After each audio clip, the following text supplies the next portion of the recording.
This is the BG Climbers list for the week ending 8/10/2022. This list is put together every week by Michael Alexander. I'll include links in the description below if you want to take a look at the actual list.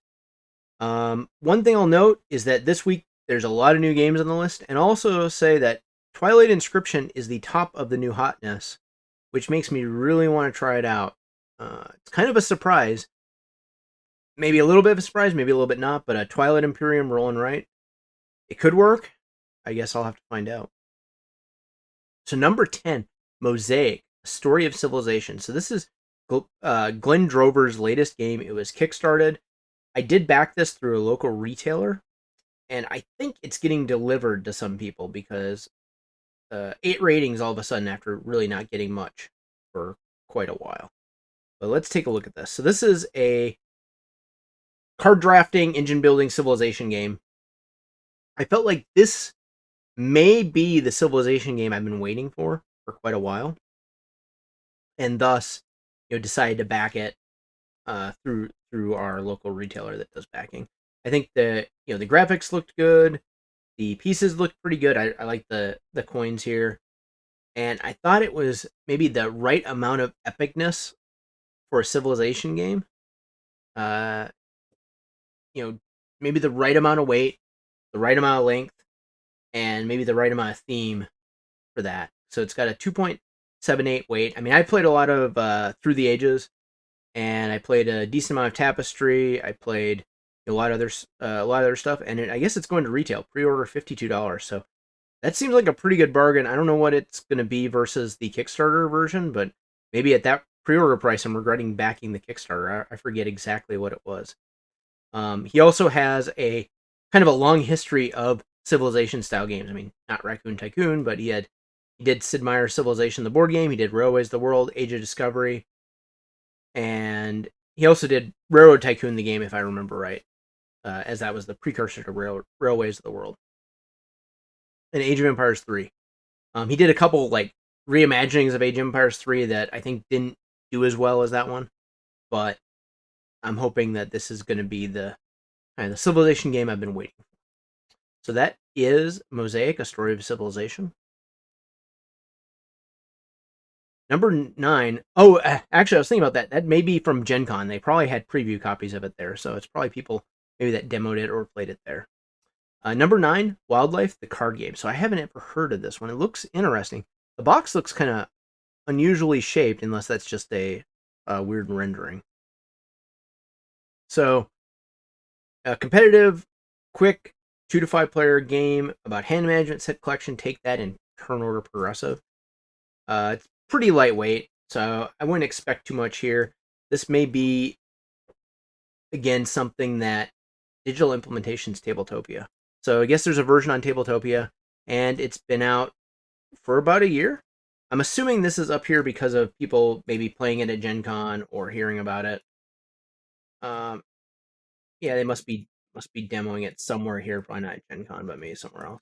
I mean, it looks interesting. Not a game that's going to end up in the top 100, though, I don't think, just given the weight.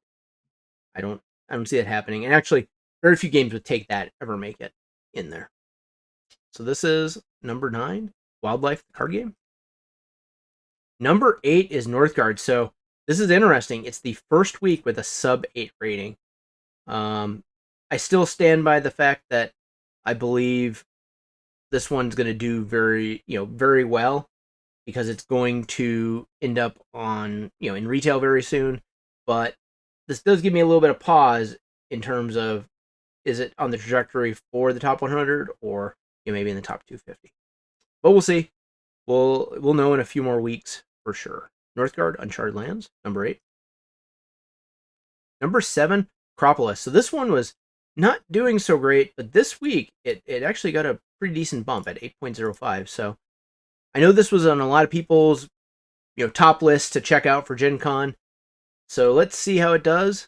Maybe it's a game that takes a little bit of time. I mean, there are a few times where a game didn't start out that popular, but as people played it more, as more people got a chance to play it, its ratings actually went up.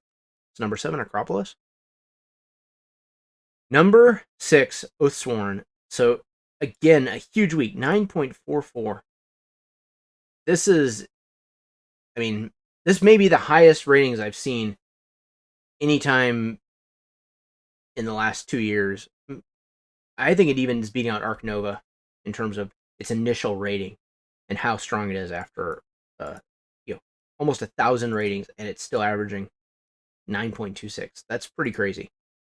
I did see, in case I didn't mention it last week, there is a Kickstarter at some point, I guess, that's going to be available for this game. So if you missed it, I think that's another opportunity to pick it up.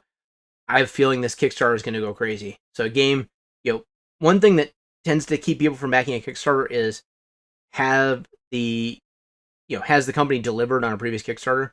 If they haven't, people are, a little bit skeptical. I think this was their first Kickstarter. And then the other thing I think that keeps people from backing it is the gameplay actually good? Like, a lot of people don't want to back unless there's something behind it. They don't want to back on the FOMO or even what it may be. They want to back something that's a known product. And I think that this is going to give it the oomph to really have a huge Kickstarter. Although the Great Wall reprint didn't do as well as I thought it would. So who knows?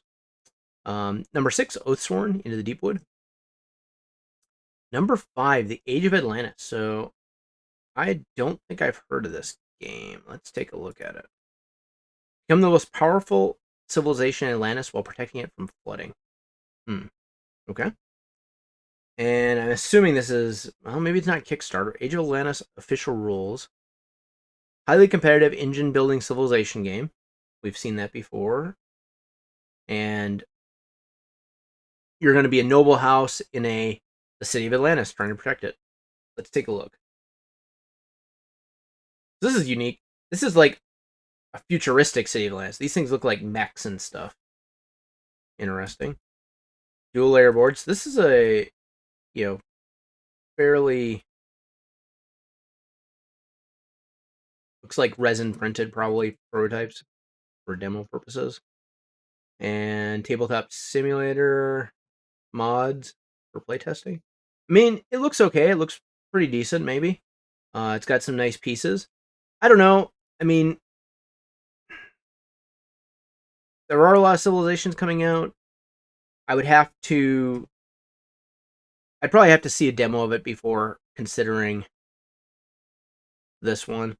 It is in a good weight range. 3.29 is pretty solid. It's not like overbearing, but it's not super easy. And maybe it's coming to Kickstarter in the future. I don't know. Doesn't really have any information here, but we'll see. I mean, it's on this list. Maybe they had a demo at Gen Con, so a bunch of people got a chance to play it. I will say the ratings aren't super high for, maybe an early game or a pre-Kickstarter release, but, we'll give it some time. Maybe we'll see it in the coming weeks. Number 5, The Age of Atlantis. Number 4, Cat in the Box Deluxe Edition. So this one got a new rating of 7.8, so not super high. It actually brought the average down. Again, this is a game I haven't heard of. Don't cause a paradox. Okay, so it's like, you don't want to cause a paradox. It's got a 2. So this is going off the Schrodinger's cat idea that I guess you have all the colors until you observe, is a quantum trick-taking game for 2 to 5 cool cats where your card's color isn't defined until you play it. Hypothesize how many tricks you will win and record your bid. Interesting. So I think the premise here is kind of interesting. I'm not sure how it's going to work, though, if you don't define the color until you play a card, but there's probably some rules around defining the color. Maybe you have to, it looks like there's a board of all the possibilities, and you can only play one suit of, or essentially one color of each number. That makes sense. I think it's kind of a neat idea. I'm not a big fan of trick-taking games, so I'm not gonna say I might not even try it, but I think interesting. Probably not a top 100 game, though. So number 4, Cat in the Box Deluxe Edition. Mythic Mischief. Number 3. So this one, I think, got a lot of coverage pre-Kickstarter. Maybe it's getting later. Maybe this is, again, people, that played it at Gen Con. So you're going to play as a faction of Mythic Manor students, competing to get as many of the students caught by the Tome Keeper as you can without getting caught yourself. So it's, I guess, some kind of hide-and-seek game. I did watch a couple, I was on the fence on this one. I ended up deciding not to back it, mostly because it didn't look interesting enough to me, even though a lot of people seemed very enthusiastic about this one. I don't know. I think some of the pieces look good. I'm questionable about the long-term gameplay of this. It looks kind of small for what if I remember, the price wasn't too expensive, but it also wasn't super cheap. And well, it got a lot of ratings though, so maybe it's getting delivered. 68 ratings, but if you're coming out at a low 8 on your initial jump after Kickstarter, it's not a good sign. But I think we need to wait a couple weeks and see how it really pans out on this game. So number 3, Mythic Mischief. Number 2, Brass Birmingham. So this one finally jumped up to spot number 2. I can say it's a well-deserved game, and I think this goes back to my thing with Martin Wallace is most of his games that are just his games, I've never been a huge fan of, but I feel like Brass Birmingham really, the fact that it took his basic game and then expanded and improved upon it with some other designers getting involved, and a company like Roxley Games that has amazing production value, really took this game to the next level and made it, the 8.66 number 2 ranking of all time. Only thing higher than it's Gloomhaven at this point. It's not number 2 in my book, but I can't say it doesn't deserve this spot. That's number 2, Brass Birmingham. And number 1, I can say I'm not surprised to see it, Marvel Dice Throne. So Marvel Dice Throne is a game that I decided not to back, just because I don't play a lot of 2-player games. I do like the Marvel universe, and I thought, although the superheroes in this one weren't, I guess, my favorite set of Marvel superheroes, but I decided not to back it, and I think I will probably pick up the either the version at Target with the 4 champions, which I think is this one. It has Scarlet Witch, Thor, Loki, and Spider-Man. I think that's the ones that I'm most interested in anyway. And maybe they'll have a second box with the other ones, but anyway, I think it's it's the same Dice Throne system that everyone likes. It's got Marvel characters, it's got the great art, the great production, the great gameplay, and I don't see how this isn't going to do well. I don't know if, again, because it's a 1v1 competitive game, if it's a top 100 type game. We'll have to see how it does in the coming weeks to see how it shakes out.